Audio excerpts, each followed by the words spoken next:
अब हम लोग इस वीडियो में class 9th Maharashtra board science and technology का एक important topic properties of carbons पढ़ने वाले हैं कि कार्बन की क्या प्रॉपर्टीज़ रहती है। First is allotropic nature of carbon. Carbon allotropic nature है। अब पहला क्वेश्चन ये आता है कि एलोट्रॉपी होता क्या है। Some elements occur in the nature in more than one form. कुछ एलिमेंट्स हमारे नेचर में एक से ज़्यादा फॉर्म में पाए जाते हैं। The chemical property of the different forms are the same but the physical properties are different.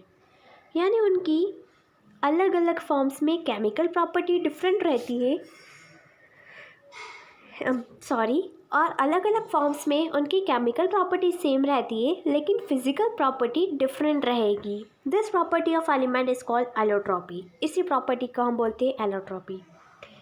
हमको एलोट्रॉपी से ये समझ में आया है किसी भी कंपाउंड का या किसी भी एलिमेंट जब वो अलग अलग फॉर्म्स में रहेगा हमारे नेचर में तो उसकी केमिकल प्रॉपर्टी सेम रहेगी बट उसकी फिजिकल प्रॉपर्टी डिफरेंट हो जाएगी।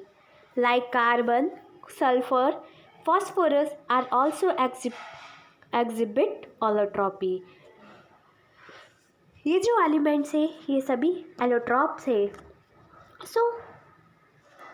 आज हम लोग एलोट्रॉप्स ऑफ कार्बन पढ़ने वाले हैं। फर्स्ट इज क्रिस्टलाइन फॉर्म, यानी फर्स्ट एलोट्रॉप ऑफ कार्बन है crystalline. A crystalline form has a regular and the definite arrangement of atoms. यानी क्रिस्टलाइन फॉर्म ऐसा रहेगा जिसमें कि एटम्स का अरेंजमेंट रेगुलर रहे और डेफिनेट हो। Second, they have the high melting point and boiling point. उनका बॉइलिंग पॉइंट और मेल्टिंग पॉइंट दोनों ही हाई रहेगा। अ crystalline form has a definite geometrical shape. Crystalline form का ज्योमेट्रिकल शेप भी फिक्स्ड रहता है। उसकी एजेस भी शार्प रहेगी, यानी इसके कोने भी बहुत शार्प रहेंगे एंड प्लेन सरफेस, और इसका सरफेस बिल्कुल प्लेन रहेगा। कार्बन के 3 क्रिस्टलाइन एलोट्रॉप्स होते हैं, वो हम एक के बाद एक डिस्कस करेंगे। आज के वीडियो में हम class 9th Maharashtra board science and technology का इम्पॉर्टेंट टॉपिक डायमंड पढ़ने वाले हैं। स्टार्ट करते हैं। Diamond are found in India mainly in Golconda यानी कर्नाटक, अनपन्ना मध्य प्रदेश। डायमंड हमारे इंडिया में भी पाया जाता है, कर्नाटका और एमपी में भी। Diamond are also found in South Africa, Brazil, Belgium, Russia and America. India के अलावा डायमंड दूसरी कंट्रीज़ में भी पाया जाता है, जैसे कि साउथ अफ्रीका, ब्राज़ील है, बेल्जियम है, Russia and America. Structure of diamond, यहाँ पर हमको डायमंड का स्ट्रक्चर दे रखा है। ये केमिस्ट्री के फॉर्म में, यानी जो स्ट्रक्चर है वो एटम के फॉर्म में है। Structure of carbon atoms in diamond. इसका स्ट्रक्चर है, in diamond every carbon atom is bonded to 4 neighbouring atoms by covalent bond. इस डायमंड में हर एक जो कार्बन एटम है वो उसके आसपास के 4 कोवैलेंट बॉन्ड से बाउंडेड है। Therefore diamond has a tetragonal 3 dimensional structure. यानी जो कार्बन का स्ट्रक्चर है, जो डायमंड का स्ट्रक्चर है वो टेट्रागोनल 3 डायमेंशनल स्ट्रक्चर है, which make it very hard, जिसकी वजह से डायमंड बहुत हार्ड रहता है। Properties of diamond, brilliant and pure diamond is the hardest natural substance. The density of diamond is 3.5 gram centimetre cube. The melting point of diamond is 3500 degrees Celsius. When diamond is heated at 800 degrees Celsius in the presence of oxygen, CO2 is given away, and this process no other product besides CO2 is formed. Diamond does not dissolve in any solvent. Acid and bases have no effect on diamonds. Diamond is a bad conductor of electricity as it does not have free electrons. Uses of diamond. First uses of diamond is diamond are used in the glass cutting and rock drilling machine. Diamond का use glass cutting में होता है और rocks की drilling machines में भी. Next, diamond are use in the ornaments. Ornaments में भी डायमंड का यूज़ हुआ होता है, जैसे कि हम लोग डायमंड की ज्वेलरी पहनते हैं. Diamond knives are use in the eye surgery. Diamond knives का यूज़ होता है जब आई सर्जरी होती है. Diamond dust is use for polishing the other diamond. Diamond का डस्ट भी काम आता है, जो कि दूसरे डायमंड को पॉलिश करने के लिए. Diamond is use to make the window, giving the protection from the radiation space and an artificial satellite. Diamond window में भी लगाया जाता है, विंडो को बनाने में भी काम आता है, जिससे कि वो रेडिएशन से प्रोटेक्ट करता है. A peep in the past. Once upon a time, India was famous for the Kohinoor diamond. एक समय की बात है, इंडिया कोहिनूर डायमंड के लिए बहुत ज़्यादा फेमस हुआ करता था. The diamond was found in the 13th century in the mine at Guntur. It means which is in the Andhra Pradesh. ये जो डायमंड 13th सेंचुरी में मिला था, जब वो खदान में से ये डायमंड मिला था Kohinoor. And its weight was 186 carat. Kohinoor diamond का वेट बता रखा है 186 कैरेट.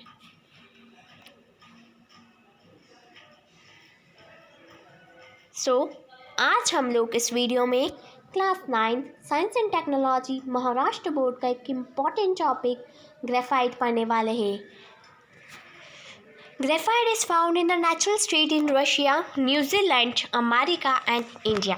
Graphite natural states में मिला है. The lead used in the pencil is made by mixing the graphite with clay. जो लीड पेंसिल में पाई जाती है, वो ग्रेफाइट के साथ जब हम क्ले को मिक्स कर देंगे तो वो लीड का फॉर्मेशन ले लेगा. This process was discovered by the Nicholas Jacques Contain 1795. Structure of graphite. Graphite का स्ट्रक्चर क्या होता है? यहाँ पर graphite and the structure of carbon atoms in graphite बता रखा है. ये जो स्ट्रक्चर है ये ग्रेफाइट का है, और ये जो स्ट्रक्चर है वो कार्बन एटम्स, ग्रेफाइट में कार्बन एटम का कैसा अरेंजमेंट है उसका स्ट्रक्चर है. So every carbon atom in the graphite is bounded to the 3 other carbon atoms in such a way that a hexagonal layer structure is formed. यानी graphite में हर एक कार्बन एटम 3 कार्बन बॉन्ड है 3 अलग carbon atom से, जिसकी वजह से एक हेक्सागोनल लेयर बन रही है. A graphite crystal is made of many sheets or the layers of carbon atoms. These layers slip over each other on applying the pressure. One layer of graphite is called the graphene. Graphite की एक layer को हम बोलते हैं graphene.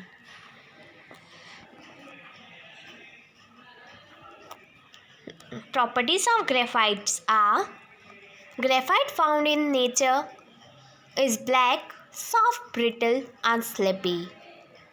Inside each layer of graphite, free electrons move continuously within the entire layer. That is why graphite is a good conductor of electricity. Due to the layered structure, graphite can be used for writing on paper. उसमें बहुत सारी layer structure होती है, इस वजह से हम graphite का यूज़ कर सकते हैं कुछ चीज़ पेपर पे लिखने के लिए. The density of graphite is 1.9 to 2.3 gram centimetre cube. Graphite की डेंसिटी बता रखी है 1.9 से 2.3 centimetre cube. Graphite does not dissolve in most solvent. Graphite हर किसी सॉल्वेंट में डिजॉल्व नहीं होता है, even most of the solvent में डिजॉल्व नहीं हो पाता है. यूजेस ऑफ ग्रेफाइट क्या है? Graphite is use for making the lubricants.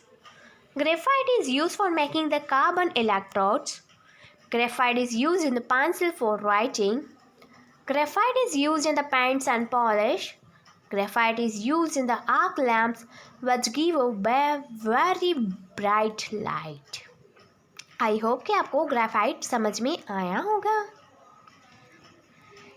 अब हम लोग class 9 Maharashtra board science and technology का एक इम्पॉर्टेंट टॉपिक फ्लोरेसेंस पढ़ने वाले हैं।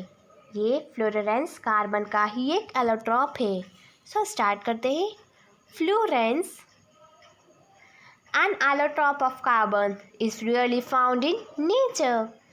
It is found in the soot and in interstellar space. ये interstellar space में पाया जाता है।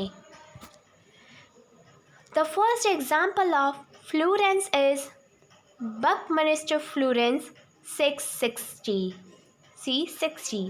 This allotrope of carbon is named as fluorescence after the architect Richard Buckminster Fuller because the structure of C60 resembles the structure of the geodesic dome he designed. Harold Kroto, Robert Krull, and Richard Smuller was given the Nobel Prize in Chemistry 1996 for the discovery of carbon allotropes. Fluorescence C60, C60, C70, C76, C82, and C86 are other examples of fluorescence. These molecules occur in smaller number in soot. यहाँ पर हमको properties और uses दे रखे हैं। Properties of fluorescence are molecules of fluorescence are found in the form of bulky balls and bucky tubes. There are 30 to 900 carbon atoms in one molecules of fluorescence. Fluorescences are soluble in organic solvent such as carbon disulfide, chlorobenzene.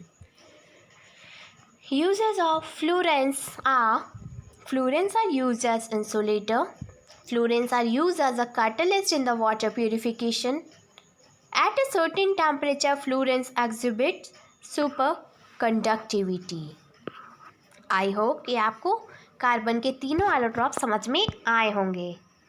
आज हम लोग इस video में class 9 Maharashtra board science and technology का एक बहुत important topic non crystalline और एमॉर्फोरस forms पढ़ने वाले हैं।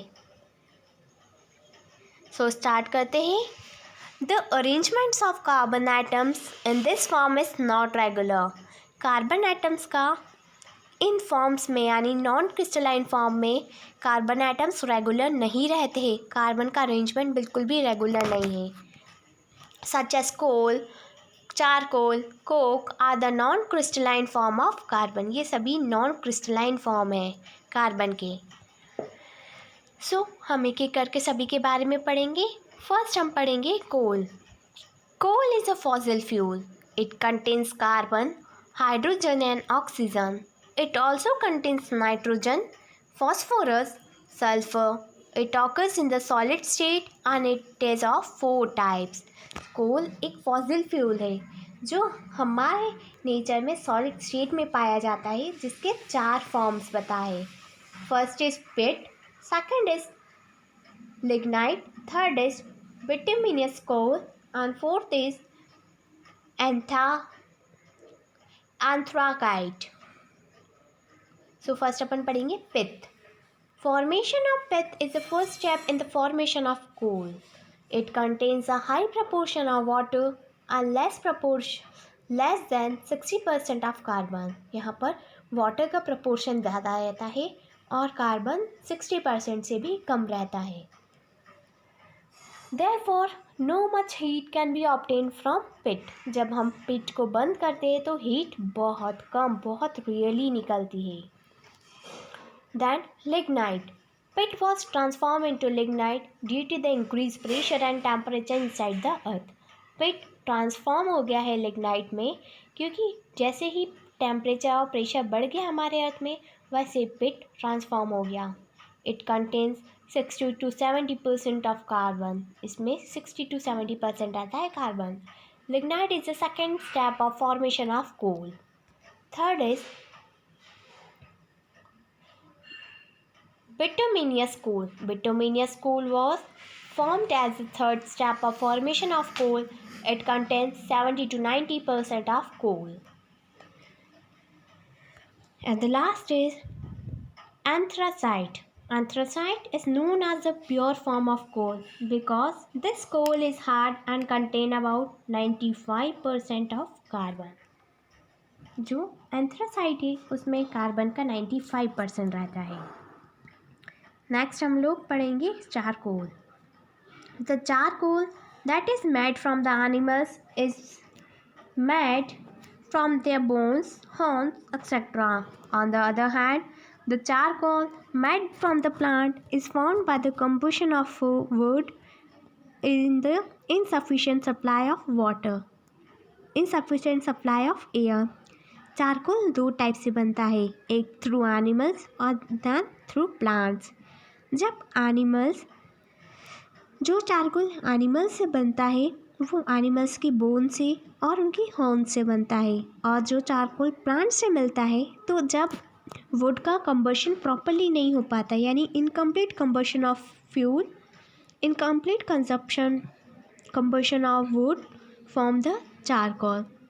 जब हम वुड को कंबस्ट करेंगे वहाँ पे अगर एयर का सप्लाई सफिशिएंट नहीं होगा तो चारकोल का फॉर्मेशन हो जाएगा. Uses of coal. कोल के क्या यूज़ है? Coal is use as a fuel in factories and homes. Coal factories में भी यूज़ आता है, घरों में भी यूज में आता है. Coal is use to obtain the coal, coke, coal gas and coal tar. Coal is used in the thermal power plant for the generation of electricity. Next हम लोग coke पढ़ेंगे. The pure coal that remains when the coal gas has been taken away from the coal is called coke. Uses of coke is used in the domestic fuel. Coke is used as a reducing agent. Coke is used in the production of water gas such as CO plus H2 and the producer gas CO plus H2 plus CO2 plus N2. I hope बच्चों कि आपको यहाँ तक सारे form समझ में आए होंगे. ये सभी non crystalline forms of carbon थे. आई होप कि आपको ये वीडियो अच्छी लगी हो. And if you have any query related to this, then comment in comment section. Thank you. Have a nice day.